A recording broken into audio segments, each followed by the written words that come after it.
ngari sa Davao. Dun ako'y gamayng istorya nga karon akong isulti. Ang kaagi kong nangagi kapait sa kinabuhi. Kalisod maoy namathan sa trabaho, mamili tudo kayod madakadlaw kay aron makatabang sa kawadon sa balay. Ug sa akong ginikanan gapanguling ga uma ug usahay gapamatanan ning kamot ug gakugi sa paaging tinarong. Mamakyawan mo inadlaw kay aron makakaon sa kalimbugas nga bugas. Abag-abag sa lagot mo bahin-bahin lang sa plato kay limami ka igsuon. Ako na kining gidawat ang papel sa kalistanan kay lagi ako mantuod aniwa may nahuman sa pag-eskwela nga unta mao ang rutang matamakan padulong sa kadaugan mo'y mubakod sa amo ang pagkama. Si batang isda suod ninyong higala ayaw mo kataha nga sa ako kay mo para okay lang sa ako madalara kung istorya makahangyo mo sa ako bisan og wala mo'y kwarta. Ako ni si batang isda suod ninyong higala ayaw mo kataha nga sa ako kay mo para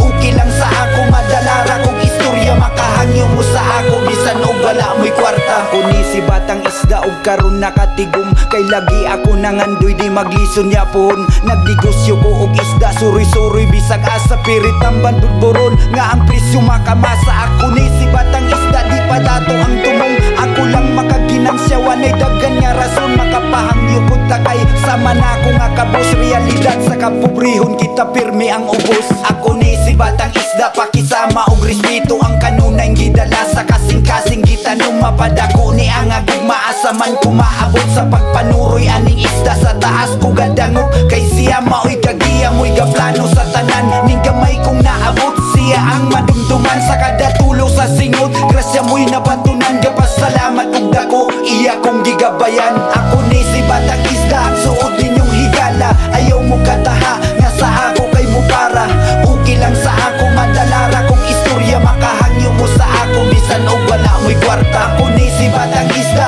suod ninyong higala ayaw mo kataha nga sa ako kay mo para okay lang sa ako madalara kung istorya makahangyo mo sa ako bisan og wala mo'y kwarta. Ako ni si batang isda nagpuyo sa sitio Tagbawan ning baryo sa Tamugan nasakop ngari sa Davao nanimbasog sa kanunay matag adlaw ug karon sa kalisdanan milahutay ug karon nakabangon bisag jutay nga haruay man lang kay nakadilaw wa nawagi og pag-asa wa malimot sa babaw sa pagbaligyan akong isda mo'y diploma ning diskarte aron nga makasuga kon makibisog sa kapobre.